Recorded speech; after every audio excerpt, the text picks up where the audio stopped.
यही था production function, कि प्रोडक्शन को कैसे किया जाएगा और उसमें क्या क्या चीज़ें शामिल होती है। लेकिन उससे पहले मैं आप लोगों से एक रिक्वेस्ट करूंगा, पढ़ाने से पहले एक फैन कोई भी ऑफ कर दीजिए। वो इसलिए क्योंकि लाइट मेरे ख्याल से नहीं, लाइट है क्या, किसी ने स्विच ऑफ कर रखा है यार, हद है मतलब। सब होशियारी है, मैं वही कह रहा हूँ तब से ये रेड ही जल रहा है ये। चलिए कोई बात नहीं, रहने दी। देख रहा हूँ वहां पे लाइट दिख रहा है, इन्वर्टर ऑफ है, मुझे लगा। चलिए देखिए, तो क्या था हमारा प्रोडक्शन फंक्शन। प्रोडक्शन फंक्शन में हमने क्या बताया कि इनपुट को क्या करना है, अपने को आउटपुट में चेंज करना है। अब इनपुट को आउटपुट में चेंज करने के लिए बीच में बहुत सारे फैक्टर्स का यूज करना पड़ता है कि नहीं है। जैसे मैं अगर प्लास्टिक से ये पेन बना होगा, लेट सपोज, ऐसे ही थोड़े ना बना होगा, इसमें बहुत सारे एलिमेंट्स इसमें ऐड किए गए होंगे, है कि नहीं है। जैसा मैंने उस चैप्टर में पहली बार में पहले पेज पे ही मैंने बताया था, लाइक लेबर हो गया, रॉ मटेरियल्स हो गया, है कि नहीं है। कुछ fix factors like machine, land, ये सारी की सारी चीज़ों का यूटिलाइज जब तक नहीं करेंगे तब तक हम अपने रॉ मटेरियल्स को फिनिश्ड गुड्स में कन्वर्ट नहीं कर पाएंगे, ये तो कन्फर्म है। तो हमने लास्ट चैप्टर में यही किया कि किस प्रकार से हमें अपने क्या करना है, इनपुट को किस में कन्वर्ट कर रहे हैं, आउटपुट में कन्वर्ट कर रहे हैं, और हमें किन किन सिचुएशन से होके गुजरना पड़ रहा है, किन किन सिचुएशन। तो उसमें हमने क्या किया, टोटल प्रोडक्ट, मार्जिनल प्रोडक्ट, उसके बाद क्या था हमारा एवरेज प्रोडक्ट के बारे में हमने बात किया हुआ था। यहां भी उसी से रिलेटेड कुछ वर्ड्स हम यूज करने वाले हैं, यहां भी यूज करने वाले हैं हम। टोटल कॉस्ट, मतलब ये क्या कहते हैं, fixed cost, variable cost, average cost, total fixed cost, total variable cost, marginal cost. मतलब आपके अब सारे के सारे चैप्टर्स में लगभग लगभग ये सब बातें अब रिपीट होने वाली है। और मार्जिनल का मैंने बोला था जो बच्चों को सबसे टफ लगता है, तो मार्जिनल का मतलब आपको यही समझ जाना है कि बीच का गैप, जिन चीज़ों के बीच के मार्जिन के बारे में बात कर रहे हैं मार्जिनल, वहां पे बीच के गैप के बारे में बात करेंगे तो ऑटोमेटिक वो क्या हो जाएगा, हमारा मार्जिनल हो जाएगा। तो खैर सब पे बात करेंगे, लेकिन आगे से प्रयास करिए आप लोग कि जो चीज़ें मैं क्लास में पढ़ा रहा हूँ इसी को रिविजन समझिए ना आप एक बार अपने दिमाग में। वो जो एक क्या कहते हैं भूसा भरा हुआ नहीं नाम का, कि नहीं रिवीजन करेंगे सर घर पे, तब हमको याद होगा, तब हम आपको बताएंगे, ये चीजें हटाइए थोड़ा सा। मतलब टाइम का थोड़ा सा सेव करिए टाइम को। ऐसे नहीं होगा यहाँ पे जा रहे हैं, घर पे जा रहे हैं, सो जा रहे हैं, ऐसे नहीं होगा। यहाँ से जाइए 5 मिनट में रिवीजन करिए, तब आपको समझ में आएगा, ठीक है। अब देखिए हम क्या कर रहे हैं, यहाँ पे हम क्या बात करने वाले हैं, प्रोडक्शन कॉस्ट के बारे में हम बात करने वाले। ये क्या हुआ, हम किसी के बारे में बात करने वाले हैं, प्रोडक्शन कॉस्ट के बारे में बात करने वाले हैं।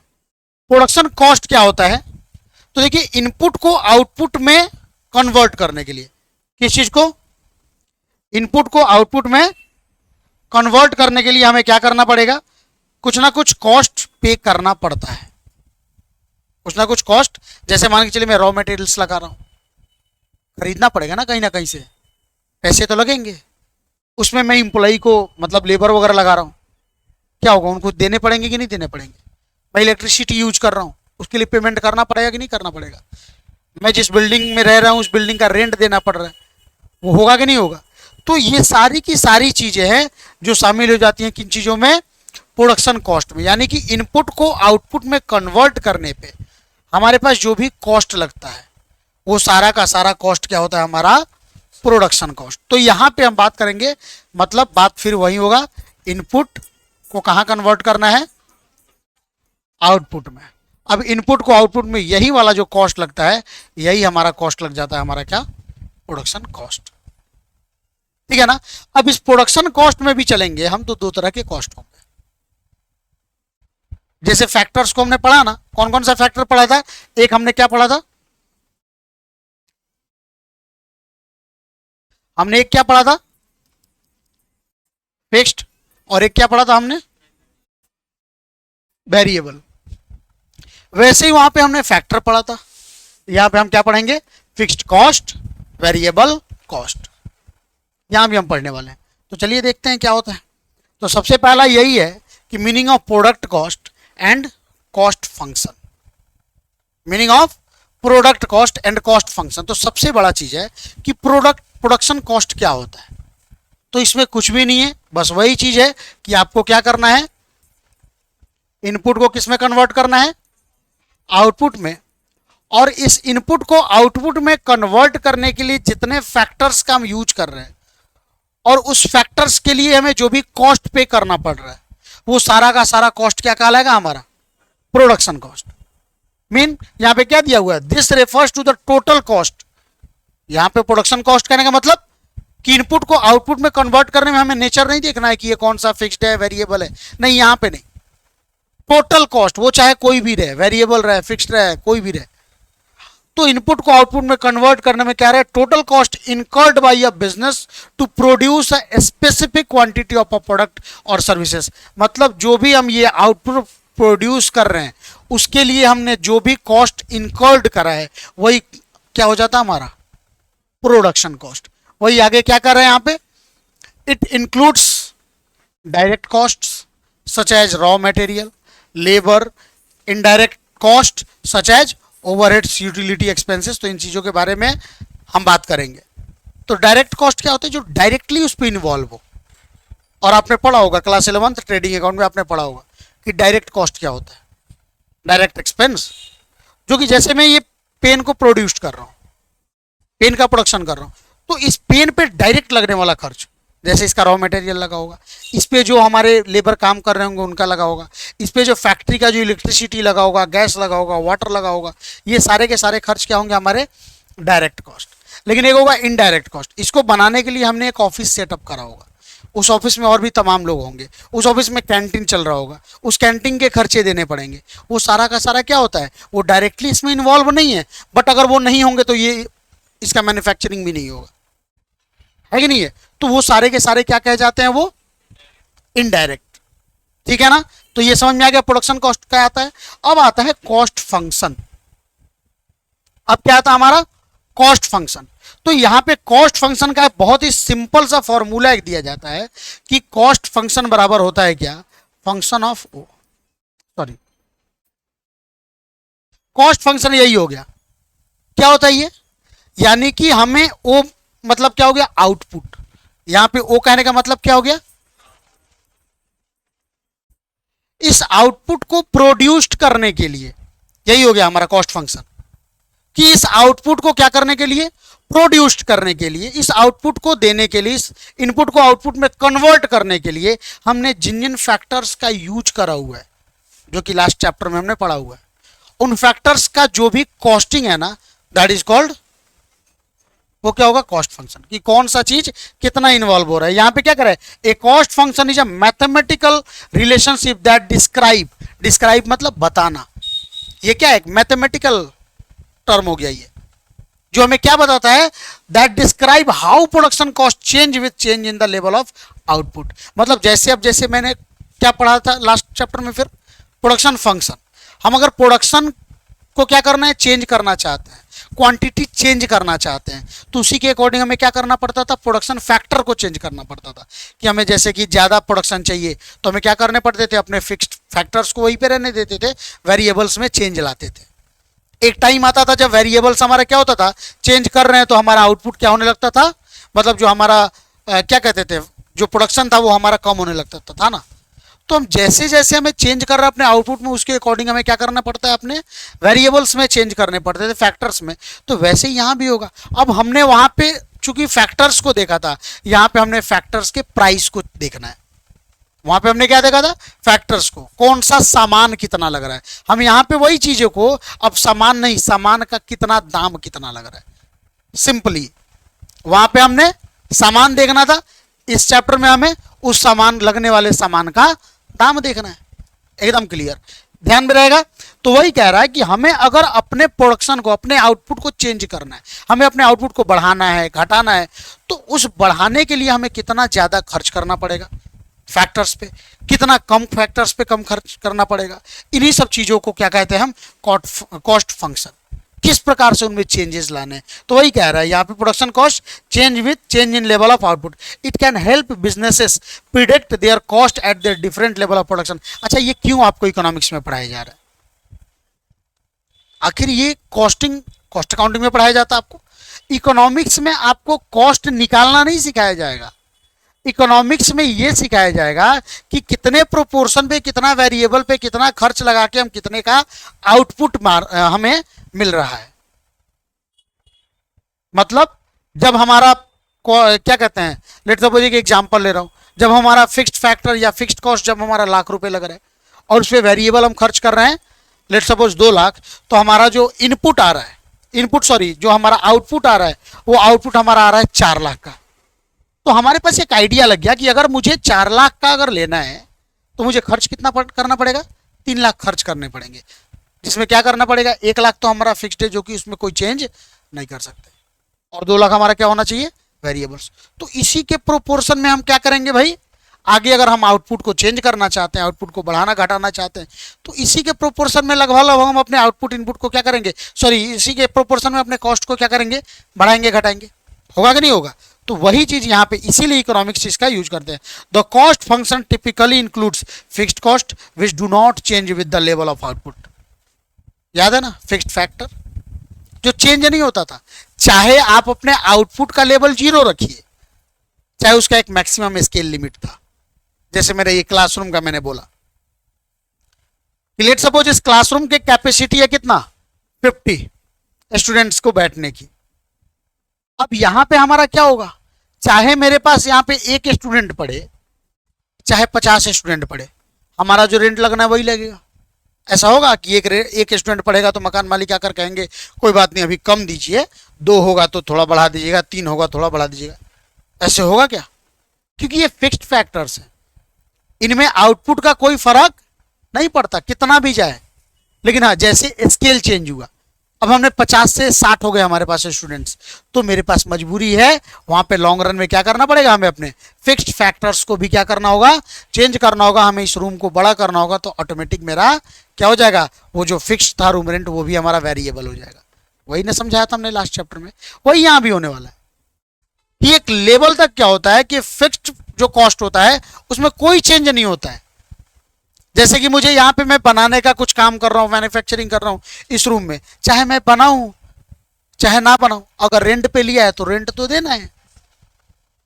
मैंने इसको देखरेख के लिए एक चपरासी एक चौकीदार रखा है, कोई रात दिन वो रखता है, मैंने उसको ठेका दे रखा है, 20,000 का आपको है, मंथली में दूंगा आपको, 24 घंटे आप देख लो कैसे करना है। अब भाई मैं मैन्युफैक्चरिंग करूं ना करूं उसको चौकीदार से क्या मतलब है, वो तो मुझे पे करना पड़ेगा, है कि नहीं है? तो वही चीज कह रहा है कि क्या होता है हमारा फिक्स्ड कॉस्ट, इसमें क्या होता है, किसमें शामिल होता है, कॉस्ट फंक्शन में क्या क्या शामिल होता है, फिक्स्ड कॉस्ट। और फिक्स्ड कॉस्ट क्या होता है, which do not change with the level of output. Level of output कुछ भी रहे, कम रहे ज्यादा रहे मिडिल रहे, कोई फर्क नहीं पड़ेगा, जो चेंज नहीं होता। And variable cost which do change with the level of output. जैसे मैंने बोला था, मैंने बोला कि भाई जैसे जैसे बच्चे बढ़ेंगे मैं चेयर परचेज करूंगा, तो यहां पे क्या होगा, ये जो चेयर है जैसे एक बच्चे आ गए, लेट सपोज मैं चेयर परचेज नहीं कर रहा हूँ, बगल में कोई एक ऐसा सर्विस खुला है कि भाई आप लोगों को अब फिक्स्ड कॉस्ट अपना लगाने की जरूरत नहीं है, हमारे पास से जितने चेयर्स चाहिए आप ले जाइए, बस रेंट आपको देना है। तो मैं क्या करूंगा, आज मेरे पास 1 बच्चे आएंगे तो मैं बगल वाले से कितना चेयर लूंगा, 1 चेयर, 2 आएंगे 2 चेयर, 4 आएंगे 4 चेयर, 3 हो गए 1 चेयर रिटर्न कर दूंगा, रेंट नहीं देना पड़ेगा। मैं एक एग्जाम्पल ले रहा हूँ आपको समझाने के लिए, है कि नहीं है? तो ये सब चीजें क्या हो गया, वेरिएबल्स। या आप घर में रोटी पकाना है, अब ऐसा थोड़े ना 10 रोटी पकाओ तो भी उतना ही आटा और 1 रोटी पकाओ तो भी उतना ही आटा, ऐसा चलता है क्या? वो वेरिएबल्स है, उसमें आपको चेंजेस नहीं आने। लेकिन ऐसा थोड़े है लाइट 1 रोटी पकाना है तो डीम आएगा, ज्यादा पकाना तो वेपर जल जाएगा एक से, ऐसा होता है क्या कभी? वो फिक्स्ड है वो। तो इन चीजों को समझिएगा, ठीक है ना? तो ये कॉस्ट हो गया हमारा, क्या हो गया, तो प्रोडक्शन कॉस्ट क्या होता है एंड कॉस्ट फंक्शन क्या होता है, इतना समझ में आया। नेक्स्ट अगला आता है क्लासिफिकेशन ऑफ प्रोडक्शन कॉस्ट। ये अच्छा चीज है, ये आप मतलब बाहरी दुनिया में भी इसका यूज करोगे आप, क्योंकि ये चीजें हैं जो बाकी दुनिया से आपको अलग करेंगी। क्या है, तो क्लासिफिकेशन ऑफ जब प्रोडक्शन कॉस्ट में हम चलेंगे तो देयर आर 3 टाइप्स ऑफ, क्या हो जाएगा, ये कॉस्ट हो जाएगा प्रोडक्शन कॉस्ट। कौन कौन हो जाएगा, money cost, real cost, opportunity cost. तो देखो अपॉर्चुनिटी कॉस्ट के बारे में हमने बात किया हुआ था, याद है कुछ, किसी को याद है? अपॉर्चुनिटी कॉस्ट, और अच्छे से डिस्कस किया था हमने इसमें। अब ये चैप्टर नहीं पूछ रहा हूं, अपॉर्चुनिटी कॉस्ट पूछ रहा हूं, मैं अपॉर्चुनिटी कॉस्ट पूछ रहा हूं।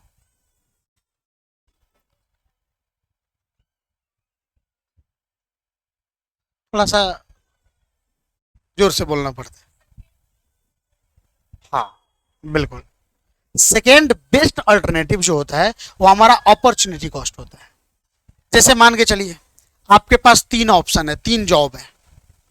या तो आप टीचर बन जाओ, आपका तीन मतलब वैकेंसी निकला हुआ है। या तो आप टीचर बन जाओ, बीपीएससी के मास्टर साहब बन के एकदम गांव में जाना है, 6 घंटा पढ़ा के फिर घर पे जाके राजनीति करना है, पहला। दूसरा है बैंक में चले जाओ, सैलरी ठीक ठाक है। तीसरा है हमारा रेलवे में चले जाओ। आपने जो भी है किसको सेलेक्ट कर लिया? बैंक वाले को। क्यों? क्योंकि एक तो बैठने का, दूसरा थोड़ा सा मतलब व्हाइट कॉलर जॉब कहा जाता है बैंक में। तो मानिए बैंक मैनेजर का आपको जॉब लग गया, तो आपका बैंक मैनेजर की सैलरी है लेट सपोज आपका 1.25 लैक्स। रेलवे में जाते तो आपकी सैलरी होती 1 लैक्स, और बीपीएससी मास्टर साहब बनते तो आपकी सैलरी होती 54,000। ठीक है ना? तो आप कौन सा सेलेक्ट करोगे? अगर सिर्फ और सिर्फ एक रेशनल कंज्यूमर हो और पैसे के बारे में ज़्यादा सोच रहे हो तो आप तो वही सेलेक्ट करोगे, बैंक वाला। आपने 1.25 लैक्स सेलेक्ट कर ला, लेकिन इस 1.25 लैक्स को सैलरी को आपने लेने के लिए आपने कितने का सैलरी छोड़ा है? सेकंड बेस्ट अल्टरनेटिव क्या था आपका? 1 लैक्स। कौन सा था? रेलवे वाला जॉब आपने छोड़ा है। तो ये जो रेलवे वाला जॉब होगा ना, उसका जो कॉस्ट होगा ना, that is called opportunity cost. मतलब ये अपॉर्चुनिटी है कि अगर बैंक छोड़ भी दे तो भाई तू टेंशन ना ले। आया समझ में ना? तो लाइफ में अपना भी अपॉर्चुनिटी कॉस्ट बना के रखना। पता है अपॉर्चुनिटी कॉस्ट से क्या होता है? आपका वैल्यू मार्केट में उसी के अकॉर्डिंग होता है। मार्केट में आपका वैल्यू जो क्रिएट होगा सिर्फ आपका आज का प्रेजेंट सिचुएशन से नहीं, आपका अपॉर्चुनिटी कॉस्ट कितना होने वाला इससे वैल्यू क्रिएट होता है। क्योंकि अगर आपका अपॉर्चुनिटी कॉस्ट नहीं रहेगा, मार्केट में वैल्यू इसलिए नहीं रहेगा कि आप किसी के अंडर में एकदम से दब के रहिएगा, क्योंकि उसको ही पता है इसको लात मार दूंगा तो ये कहीं का नहीं रहेगा, इसलिए हमें रहना तो इसको जीना है तो मेरे पास ही रहना पड़ेगा। होता है ना ऐसा? तो इसलिए अपॉर्चुनिटी, ताकि सामने वाले को डर लगा रहे कि नहीं इसको छोड़ूंगा तो इसके पास दूसरा ऑप्शन है। समझ में आया ना? बस यही चीज है। तो अपॉर्चुनिटी कॉस्ट समझ में आया ना? अब देखिए मनी कॉस्ट। मनी कॉस्ट क्या होता है कि जिसके लिए हमने एक्चुअली में पे कर रखा है, जिसके लिए हमने क्या किया है एक्चुअल में मॉनेटरी वैल्यू में, जिसके हम कॉस्ट को मॉनेटरी टर्म में क्या कर सकते हैं कन्वर्ट कर रखा है और इसको हमने पे कर रखा है। यानी प्रोडक्शन करने के लिए हमने क्या किया, जिसके बदले हमने पेमेंट किया हुआ है, that is called money cost. ठीक है? अब चलिएगा रियल कॉस्ट पे हम बात करेंगे। Real cost is totally different from money cost. हमारा मनी कॉस्ट क्या हो सकता है? सोचिएगा जरा। हमारा मनी कॉस्ट, हम यहां पढ़ा रहे हैं, मैं आपको पढ़ा रहा हूं, एक सर्विस प्रोवाइड कर रहा हूं। और इकोनॉमिक्स में सिर्फ प्रोडक्शन में सिर्फ और सिर्फ प्रोडक्ट का बात नहीं करते हम, also include salary, sorry service. तो मैं आपको सर्विस दे रहा हूं, तो इस सर्विस का पेमेंट करने के लिए, इस सर्विस का पेमेंट करने के लिए मेरे पास मैंने बहुत सारे पे आउट्स लाइक रेंट दे रहा है हमने, हम अगर आ रहे हैं तो हमारा ट्रेवलिंग एक्सपेंस जो भी है वो लग रहा है कि नहीं है? हमारा इलेक्ट्रिसिटी चार्ज लग रहा है, हमारे बहुत सारे डेप्रिसिएशन वगैरह लग रहे हैं। ये सारा हमारा क्या हो गया? इसके लिए हमने पे किया हुआ है। तो ये सारे किन चीजों में इंक्लूड्स होंगे? Money cost. लेकिन हमारे इंस्टीट्यूट में आने के बाद आपको ऑक्सीजन का खर्चा देना पड़ रहा हो, कहीं सांस मत लीजिए बहुत कम पैसा दिए आप, ऐसा हुआ है कभी? लेकिन इसके बिना आपको क्या लगता है पॉसिबल है मैं आपको पढ़ा पाऊंगा, आप मेरे पास पढ़ पाए? सोच कर देखिए। अभी बगल वाला फिर वही एग्जाम्पल डीजे बजाना शुरू कर दे, चाहे उनके बच्चे आके यहाँ पे वो क्या कहते हैं टीन जो होता है ना, वो तेल वगैरह का जो आता है वो लेके बजाने लगे, हम क्या कर सकते हैं? कहीं ना कहीं सोसाइटी से हमें बहुत सारी चीजें हमें मिलती हैं। मैं इस धरती का यूज कर रहा हूं जो आप चल के आ रहे हो, क्या इसके लिए आप कुछ पे कर रहे हो? क्या कुछ भी नहीं पे कर रहे हो, लेकिन इसका कहीं ना कहीं कंट्रीब्यूशन है, इसका कहीं ना कहीं कंट्रीब्यूशन है। तो हर चीजों के लिए हम पे नहीं करते हैं, लेकिन उन चीजों को अगर देखा जाए तो वो सारी की सारी चीजें मिलके क्या हो जाएंगी, उनका भी अगर कॉस्टिंग किया जाए तो क्या हो जाएगा? वो हो जाएगा हमारा रियल कॉस्ट हो जाएगा। तो मनी कॉस्ट में बहुत सारे कॉस्ट ऐसे होंगे जिसका पेमेंट एक्चुअल में हम नहीं करते हैं, बस उसका यूटिलाइजेशन हम करते हैं, तो उसको भी अगर ऐड कर देते हो क्या बन जाता है हमारा रियल कॉस्ट। तो प्रोडक्शन में हम चलेंगे तो हम आपको बताएंगे। ठीक है? देखिए, तो ये तीनों कॉस्ट समझ गए। अब मनी कॉस्ट को हमने कितने भागों में बांट रखा है? 3 भागों में। कंफ्यूज मत होइएगा, एकदम ईजी है। एक है एक्सप्लिसिट, एक है इम्प्लिसिट और एक है हमारा नॉर्मल प्रॉफिट। ये नॉर्मल कॉस्ट दे रखा है, ये आप समझिए, ये नॉर्मल कॉस्ट नहीं होगा बच्चों, ये क्या होगा हमारा नॉर्मल, यहां पे सॉरी, ये क्या होगा हमारा नॉर्मल प्रॉफिट होगा। ठीक है ना, आया समझ में इतना। अब देखिए इन तीनों के बारे में बताने वाला हूं। तो एक्सप्लिसिट कॉस्ट इम्प्लिसिट कॉस्ट क्या होता है कि जो पेमेंट हम बाहर के लोगों को दे रहे हैं, एक्सटर्नल इंटरनल, कुछ ऐसा ही लग रहा है ना एक्सप्लिसिट इम्प्लिसिट। एक्सटर्नल मतलब क्या हो गया बाहरी, और इंटरनल मतलब क्या हो गया, तो वैसे ही एक्सटर्नल एक्सप्लिसिट। जरा सोचिएगा, जो कॉस्ट जिस मॉनेटरी वैल्यू का पेमेंट हम बाहर वाले पर्सन को कर रहे हैं, वो सारा का सारा क्या हो जाता है हमारा, एक कॉस्ट वो होगा जो हमारा क्या होगा भाई, जिसका पेमेंट हम सेल्फ खुद को करेंगे, तो क्या हो जाएगा हमारा एक कॉस्ट हो जाएगा। और एक होगा हमारा नॉर्मल प्रॉफिट। नॉर्मल प्रॉफिट क्या होता है कि मैं अगर कोई बिजनेस रन करने जा रहा हूं, तो हमारे पास मैंने एक सोच रखा है कि कम से कम भाई इतना प्रॉफिट तो चाहिए, तभी हम बिजनेस को आगे बढ़ाएंगे, नहीं तो इतना प्रॉफिट नहीं होगा तो कौन करेगा वो बिजनेस, कहते हैं लोग ना, क्योंकि इससे बढ़िया तो दूसरा है, तो उसी को पढ़ाना है। तो सबसे पहले हम चलते हैं मनी कॉस्ट पे। हमने ऑलरेडी आपको बात इसके बारे में बात कर रखा है, बट फिर भी cost of production measured in terms of money is called the money cost. सीधी बात है, जिसका मेजरमेंट हम किसके टर्म में कर सकें, मॉनेटरी वैल्यू के टर्म में कर सके इजीली, तो वो हमारा क्या हो जाता है मनी कॉस्ट। यानी कि money cost is the monetary expenditure made by the producers for hiring various factors of production. मतलब बहुत सारे फैक्टर्स को क्या करना है, यूज करना है। यहाँ पे सिर्फ जैसे हायर हायर करना मतलब क्या होता है, चाहे आप रेंट पे लो चाहे परचेज करो, यहाँ पे जो भी है, तो जैसा भी है उसको अगर यूज कर रहे हो और उसके बदले जो भी आप मनी कॉस्ट का पेमेंट कर रहे हो, दैट इज कॉल्ड, मतलब मॉनेटरी वैल्यू का पेमेंट करो, that is called money cost. फिर अगला क्या कर रहा है, money cost refers to the actual monetary expenditure. Money cost refers to the actual monetary expenditure incurred by a business or individual। यहां पे क्या कर रहा है एक्चुअल, यहां पे क्या नाम लिया भाई, देखिए यहां पे एक्चुअल मॉनेटरी मतलब एक्चुअल में है। अब देखिए फिर मैंने बोल रहा हूं मैं, इसका क्या है भाई, हमने पेमेंट किया है कि नहीं किया है डजंट मैटर, वो अलग मैटर हो गया, लेकिन एक्चुअली में हमने पेमेंट करना है या कर दिया होगा। तो वही चीज कह रहा है कि money cost refers to the actual monetary expenditure incurred by a business और individual in context of business. It encompasses all the explicit cost that are paid out in cash and financial equivalents। मतलब क्या explicit cost, अब हम बताएंगे आपको क्या होता है। जो चीज मैंने बताया था वही चीज था। अब आइटम्स क्या हो जाएंगे मनी कॉस्ट, जिसके लिए हम मॉनेटरी टर्म मॉनेटरी वैल्यू का जिसके लिए हम क्या करते हैं पेमेंट करते हैं। तो जरा देखिए, तो इसमें कोई ऐसा चीज है जो आपको समझ में नहीं है, क्या क्या हो सकता है उसमें, एक्सपेंडिचर ऑन परचेज करेंगे रॉ मटेरियल्स, उसके लिए पेमेंट करेंगे, वेजेज एंड सैलरी। अब देखिए फिर हम बता रहे हैं, दिमाग मत लगाइएगा, सर रॉ मटेरियल्स हमको कोई फ्री में दे दिया, ये अलग मैटर। फिर एनालिसिस आपको हैप्पी बर्थडे के लिए नहीं करता है।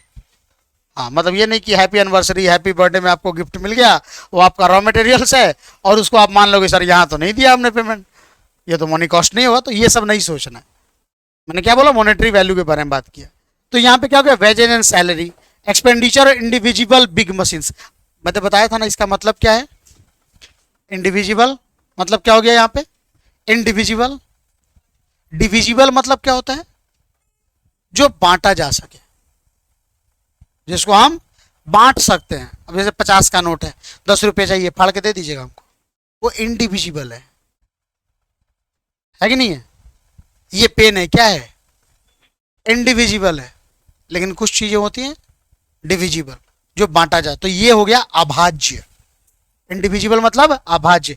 तो अगर कोई बड़े मशीन का आप यूज कर रहे हो, है कि नहीं है, तो भी क्या होगा, अब जैसे आज कम बच्चे हैं, मैं आधा टीवी खोल के रख दूंगा उधर, आधे पे पढ़ाऊंगा आज, ऐसा होगा क्या, ये इंडिविजिबल है। तो वही चीज है, तो इसके लिए हमें पेमेंट तो करना पड़ा होगा ना, वो चीज है। इंटरेस्ट पेड ऑन कैपिटल, ये भी आएगा, लेकिन मैं बताऊंगा अब इसी में, जैसे interest on paid to for wages and salary और इंटरेस्ट पेड ऑन कैपिटल, ये दोनों हो जाएंगे, एक इम्प्लिसिट हो जाएगा एक एक्सप्लिसिट हो जाएगा। फिर आगे देखिएगा रेंट, पेमेंट टू लैंड, या क्या होगा बिल्डिंग ऑनर, डिप्रिसिएशन उस पर कट गया। तो ये सारा का सारा एग्जाम्पल है, इसमें कोई खास नहीं है जो आपको इकोनॉमिक्स में पढ़ाना पड़े। ये अकाउंटिंग के बेसिक टर्म्स है जिसके बारे में आप लोग जानते हो, सारे के सारे खर्चे के नाम दे रखे हैं। मॉनेटरी वैल्यूएशन के बारे में मैंने बात किया, मैंने पे करने के लिए, आपने पे नहीं किया है, मशीन यूज किया मतलब मशीन खरीदा होगा तो क्या बिना डेप्रिसिएशन को चार्ज किया आप क्या प्रोडक्शन कर सकते हो? मशीन तो यूज हो रहा है ना। ठीक है, तो मनी कॉस्ट में क्या क्या शामिल होता है, ऑलरेडी इसको हमने डायग्राम में पहले भी देखा था। यहाँ भी क्या क्या हो जाएगा, देखिए यहाँ पे नॉर्मल प्रॉफिट लिख दिया है। तो क्या हो गया आपको एक्सप्लिसिट कॉस्ट। अब देखिएगा, सिर्फ ये पॉइंट याद रखिएगा, डिटेल पढ़ने की जरूरत आपको नहीं होगी। That is cost of hiring inputs from the market, from the market मतलब ये कहां से, हमारा ये जो सोर्स है वो क्या है, एक्सटर्नल। ये क्या है हमारा, तो मैंने बोला ना ये कुछ वैसा ही लग रहा है कि नहीं लग रहा है। तो एक्सटर्नल मतलब बाहर के लोगों से हम कुछ यदि यूज कर रहे हैं लेके, और उसके लिए हम बाहर के लोगों को पेमेंट कर रहे हैं, तो कौन सा कॉस्ट होगा, वो एक्सप्लिसिट कॉस्ट। जैसे मैं ये यूज कर रहा हूं, रेंट हम लोग देते हैं ना, तो इसका जो हम रेंट देते हैं क्या हो जाएगा हमारा, ये एक्सप्लिसिट कॉस्ट हो जाएगा। इलेक्ट्रिसिटी अपना नहीं है, वो किसका है, north Bihar power distribution corporation limited. आपको तो नाम भी याद नहीं होगा, नहीं याद है ना, कोई बात। तो क्या हो गया भाई, तो ये हम क्या करते हैं, इलेक्ट्रिसिटी बोर्ड को हम देते हैं पेमेंट, तो भी क्या हो जाएगा हमारा एक्सप्लिसिट कॉस्ट होगा ना। वैसे ही होता है इम्प्लिसिट कॉस्ट, यानी cost of using self owned inputs. जैसे मैं खुद को अगर सैलरी दे रहा हूं, मैं जैसे यहां मेहनत कर रहा हूं, मैं अगर प्रॉपर तरीके से अकाउंटिंग करूं तो मेरे पास जो भी आएगा तो मैं अपना कुछ तो सैलरी निकालूंगा, कि मैं अगर यहां से कहीं और यही सर्विस प्रोवाइड करता तो इतना एटलीस्ट मिलता, उसी के अकॉर्डिंग मैं क्या करूंगा, अपना चार्ज करूंगा, है कि नहीं है। मैंने अपना कैपिटल इसमें इंट्रोड्यूस करा, ये कैपिटल मैंने कहीं और इंट्रोड्यूस किया होता तो मुझे इंटरेस्ट मिलता कि नहीं मिलता, तो मैंने इस कैपिटल पे इंटरेस्ट चार्ज किया है, इसीलिए मैंने बोला इंटरेस्ट ऑन कैपिटल आया था, तो मैंने थोड़ा सा हिंट दिया था।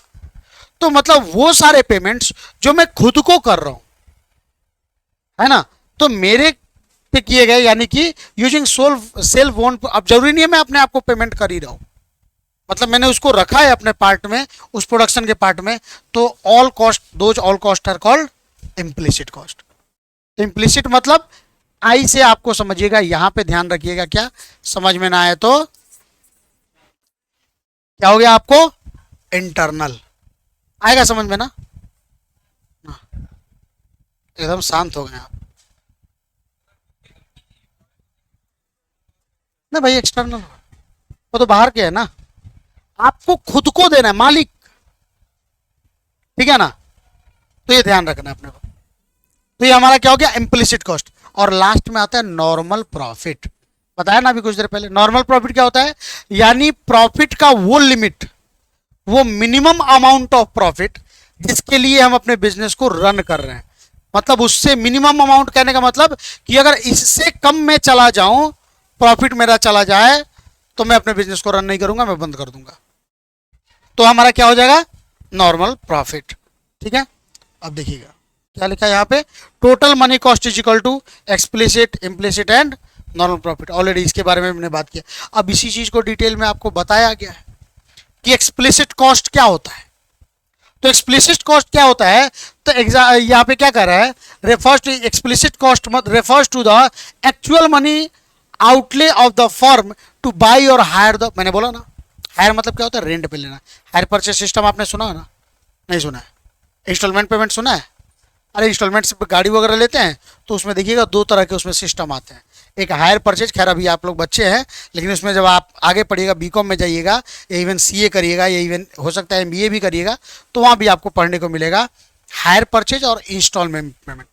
दोनों इंस्टॉलमेंट ही दिया जाता है, लेकिन एक में क्या होता है, ऑनरशिप ट्रांसफर हो जाता है, और एक में ऑनरशिप ट्रांसफर नहीं होता है। एक में ऑनरशिप ट्रांसफर कब होता है, जब सारा का सारा पेमेंट कर दीजिएगा तब।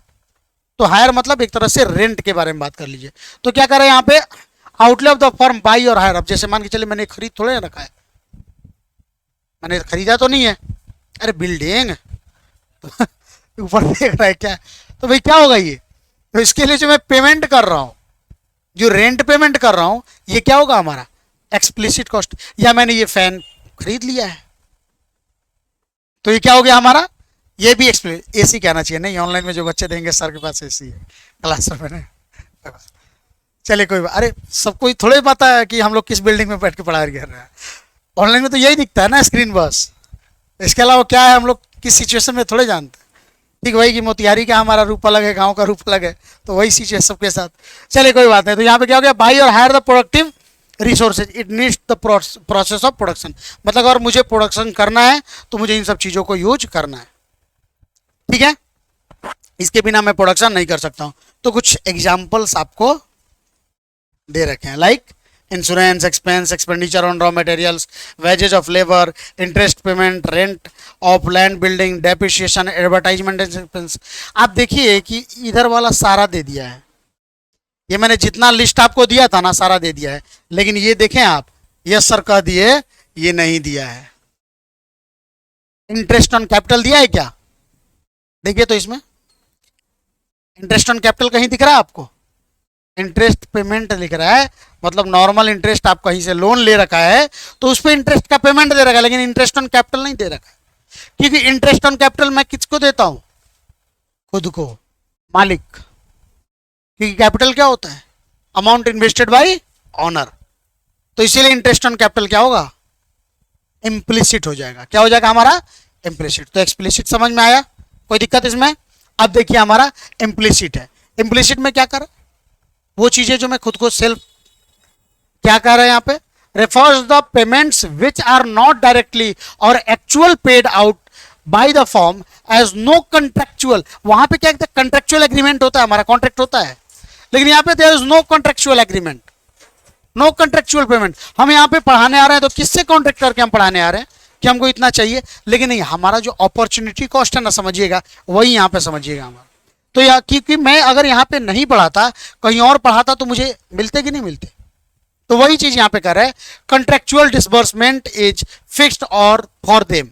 यानी कि इम्प्लिसिट कॉस्ट क्या होता है, जिसको हम या तो एक्चुअल में पे कर भी सकते हैं या नहीं भी कर सकते, लेकिन उसका कॉस्ट यहाँ पे लग रहा है हमारे प्रोडक्शन में, हमारा कॉस्ट उस पर लग रहा है, ठीक है ना। तो वही चीज कह रहे हैं, it includes the price of such service and factors which are used in production process but are not directly paid. जैसे मैं सर्विस आपको प्रोवाइड कर रहा हूँ, मैं पढ़ा रहा हूँ, किसी सैलरी लेता हूँ क्या, किसी से, पापा से बोलूँ पापा जी मुझे चाहिए सैलरी, तो ही पढ़ाने जाएंगे, ऐसा तो नहीं होगा, बोलेंगे जा फिर मत जा पढ़ाने बैठ, होगा कि नहीं होगा, तो ये चीज़ होगा। तो मैं किसी से सैलरी नहीं लेता हूँ, मानिए ये बिल्डिंग मेरा होता, तो मैं क्या करता, क्या रेंट देता, नहीं देता। वैसे कुछ लोगों के पापा बहुत खड़ूस होते हैं, वो रेंट मांगते हैं। हमारे एक जानने वाले हैं, बिजनेस करते हैं, उनका हिसाब किताब बड़ा कड़ा है उनके पापा का, उनको मतलब सैलरी मिलता है अपने काम करने के लिए। मैं बोलता हूँ इससे बढ़िया बाहर का काम कर लो, कम से कम ये तो है मालिक को गाली दे सकते हो, यहाँ तो मालिक को गाली भी नहीं दे सकते। दिक्कत ये है, हाँ पापा मालिक है, कौन गाली देगा। तो क्या हो गया भाई, यहाँ पे हम पेमेंट कर भी सकते हैं, पेमेंट नहीं भी कर सकते। अगर मेरा मतलब रूम होता तो क्या मैं इसका पेमेंट करता, नहीं करता। लेकिन फिर भी आप देखो कि इस रूम का अपॉर्चुनिटी कॉस्ट कितना है। अगर इस रूम को मैं यूज ना करता, कोई और व्यक्ति यूज करता, तो मुझे कितना रेंट देता वो। तो मतलब कहीं ना कहीं वो वाला कॉस्ट जो है हमारे इस प्रोडक्शन में शामिल है। तो वही चीज यहाँ पे देखना है। तो इम्प्लिसिट कॉस्ट क्या हो गया, आपको समझ में आ गया। तो आइटम्स इंक्लूड्स इन इम्प्लिसिट कॉस्ट क्या क्या हो जाएगा, remuneration of service given by the entrepreneur himself, मैं खुद ही आपको जो भी सर्विस प्रोवाइड कर रहा हूँ इसके लिए जो रेम्युनरेशन या तो ले रहा हूँ, या अगर मुझे ऐसे मिलते तो क्या होता। दूसरा कह रहा है interest of the capital supplied by the entrepreneur, जैसे मैं जो भी कैपिटल इसमें लगाया हूँ, अगर इसका इंटरेस्ट मुझे मैं अगर ले रहा हूँ, या इवन मैं इंटरेस्ट अगर नहीं भी ले रहा हूँ, तो इसका इंटरेस्ट कहीं बाहर से कितना मिलता, वो सब चीज़ें। फिर क्या कर रहा है, रेंट ऑफ लैंड और प्रीमाइसेस बिलोंगिंग टू द, वही है मैंने जो अभी आपको बताया रेंट के बारे में, या नॉर्मल प्रॉफिट ऑफ एंटरप्रेन्योर, वही मैं अपना अपॉर्चुनिटी कॉस्ट के बारे में बात कर रहा हूँ कि कम से कम कितना फायदा होना चाहिए ताकि मैं यहाँ पे मोतिहारी में अपने क्लासेस को कंटिन्यू कर सकूं। तो वो हमारा क्या हो जाएगा, नॉर्मल प्रॉफिट। क्योंकि बिलो द नॉर्मल प्रॉफिट जब भी कोई एंटरप्रेन्योर जाके काम करता है, कोई भी बिजनेसमैन जाके काम करता है, तो आफ्टर सम टाइम वो क्या करता है, उस बिजनेस को क्लोज करके फिर दूसरे बिजनेस पे चला जाता है। आया समझ में इतना? कोई दिक्कत? कंट्रेक्चुअल डिसबर्समेंट, डिसबर्समेंट का मतलब क्या होता है पता है एनीवन? सुना होगा आप लोगों ने, लोन डिसबर्समेंट हो गया। अब तो बिना पढ़े लिखे लोग भी आज मोदी के सरकार में कह रहे हैं ये चीज, हम लोग तो पढ़े लिखे हैं फिर भी। डिसबर्समेंट कहने का मतलब, डिसबर्समेंट कहने का मतलब है कि भाई उसको देना या होना, आप समझो। जैसे कि लोन का डिसबर्समेंट हो गया, मतलब लोन हो गया और लोन आपके खाते में चला है, डिसबर्समेंट वही होता है। तो यहाँ पे क्या हो गया आपको कॉन्ट्रेक्चुअल डिसबर्समेंट, मतलब अब आप बताइए मैं खुद के साथ क्या कॉन्ट्रैक्ट करूंगा? एक लेटर पे लिखूंगा, एक पन्ने पे, हाँ भाई चल प्रतीक तू पढ़ाने चल, तू टेंशन ना ले, तुझे इतना सैलरी दूंगा मैं हर महीने, तू इतने का तू खाएगा, मैं तेरे खर्चे उठाऊंगा। किसको दूंगा ये लेटर लेके मैं पॉकेट में लेके रोज पढ़ूंगा? भाई टेंशन ना ले तुझे मिलेगा, ये कौन देगा मुझे?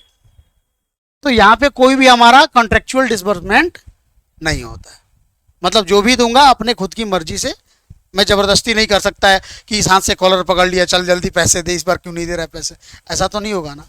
तो वही चीज है बस। अब आता है नॉर्मल प्रॉफिट, ऑलरेडी मैंने आपको समझा रखा है।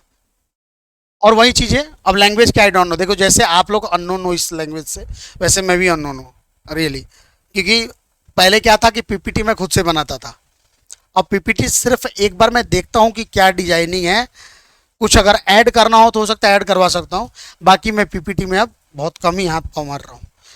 तो इसलिए मैं आपको पहले समझा दे रहा हूँ चीज़ों को और तब मैं उसको पढ़ा रहा हूँ, मतलब साफ सीधा कहना मतलब ट्रांसलेट टू हिंदी नहीं कर रहा हूँ मैं, ठीक है ना, कि अंग्रेजी पढ़ दिया समझ में आ रहा है ना, बस ये कह के निकलने वाला काम नहीं।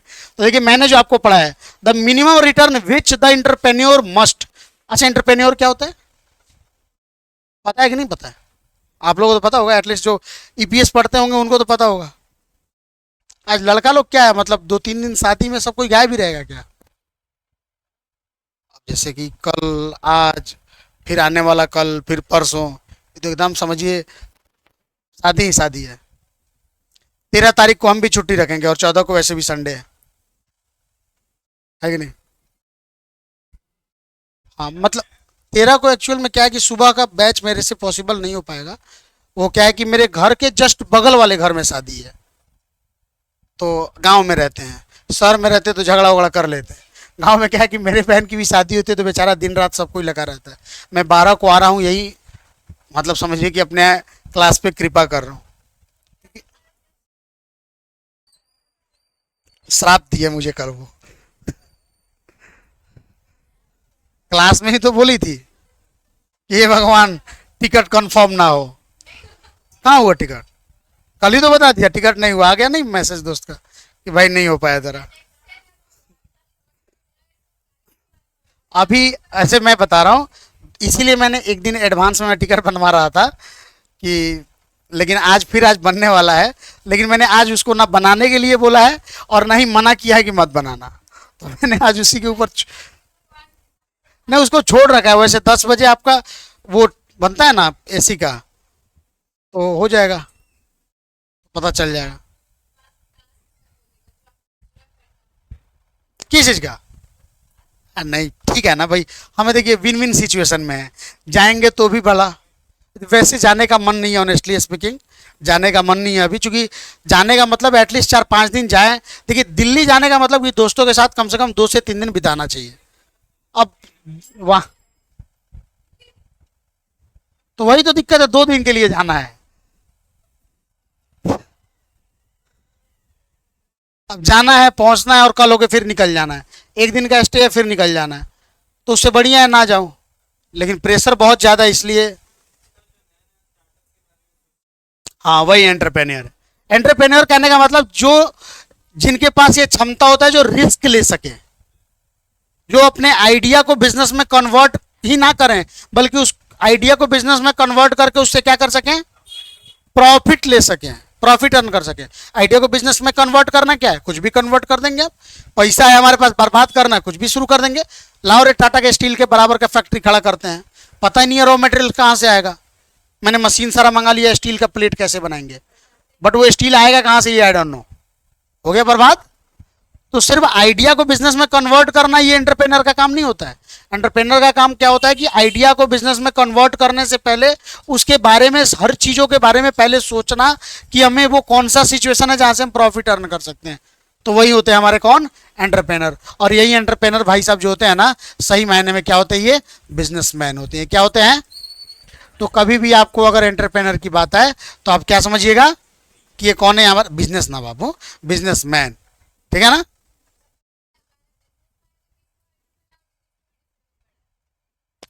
मैंने जस्ट लाइक बोला है, मैं वही चीज बोला हूं, समझिएगा यहाँ पे। आपके आपके लिए मैं बोल रहा हूँ, ठीक है ना? बिजनेसमैन अलग चीज हो गया, एंटरप्रेन्योर अलग चीज है। एंटरप्रेन्योर क्या होता है? जो एकदम बेसिक से क्या होता है, शुरुआत करता है। तो ईपीएस में आइएगा, मैं आपको ज्यादा समझाऊंगा, ये पढ़ा है तब। वेरी गुड, ठीक है ना? तो must receive to continue the production process is known as normal profit. कहने का मतलब कि वो मिनिमम रिटर्न मतलब वो मिनिमम प्रॉफिट जो उसको चाहिए कि ये इतना आएगा ना तभी हम अपने प्रोडक्शन फंक्शन को आगे बढ़ाएंगे। इतना नहीं आएगा फायदा तो भैया हम इस काम में नहीं रहेंगे, हाथ जोड़ते हैं, आगे निकलते हैं हम। आए समझ में ना? तो वही हमारा हो गया कौन सा, नॉर्मल प्रॉफिट होता है। तो normal profit is the part of, also a part of total cost. तो टोटल कॉस्ट जब भी होगा तो उसमें हम नॉर्मल प्रॉफिट को क्या करेंगे, जोड़ के चलेंगे। ये अकाउंटिंग पॉइंट ऑफ व्यू से गलत है, but for the purpose of analysis ये सही है, क्योंकि मैं अपने कॉस्ट को उतने से बढ़ा के दिखाऊंगा ताकि मैं क्या करूं, अगर मैं इक्विवेलेंट भी रहूं तो मैं ये जज कर सकूं कि मुझे ये बिजनेस करना चाहिए कि नहीं करना चाहिए। ठीक है ना? कोई दिक्कत नहीं ना? चलिए, तो ये हो गया हमारा आज का कॉन्सेप्ट। टाइम तो वैसे ओवर हो चुका है, बट थोड़ा सा देख लेते हैं। रियल कॉस्ट वो होता है मॉनेटरी कॉस्ट के साथ साथ वो सारे कॉस्ट भी जिसके लिए हमने कोई भी मॉनेटरी कंपनसेशन पे नहीं करा है, वो हमारा क्या हो जाता है, रियल कॉस्ट। जैसे यहाँ पे है, the concept was propounded by the Marshall. बहुत ज्यादा ही, बहुत खतरनाक आदमी है, जबरदस्ती कॉन्सेप्ट दिया है। इनके कारण आधा इकोनॉमिक्स का सिलेबस बढ़ गया है, मुझे ऐसा लगता है। ज्यादा ना, अन्ना हजारे के बारे में मैंने बोला था, अन्ना हजारे दिल्ली में आंदोलन कर रहे थे।